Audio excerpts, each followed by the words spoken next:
Do you love homemade guacamole, but you don't always have the time to make it on a busy Taco Tuesday or even a Friday after working a long, hard day? I just learned this hack today, and I'm going to share it with you so that we can see, does it really work? You make your guacamole and then smooth it out like I have here with a spoon. Now you can put the tomatoes in, but I'm leaving it out because one of my guests is allergic to tomatoes. But just know that I could have put those in and it would have been absolutely fine.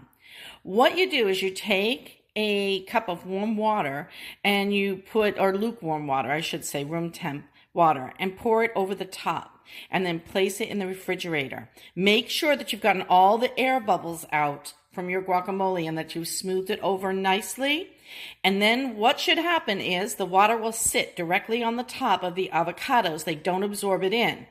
And when it's time to serve your guacamole, you just go ahead and pour that water off the top of it. So we'll be back a little bit later when we get ready to serve this to see if it actually works.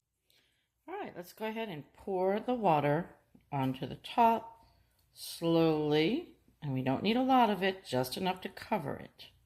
Just make sure none of your guacamole is being exposed because that will start the brown. This now must be stored in an airtight container.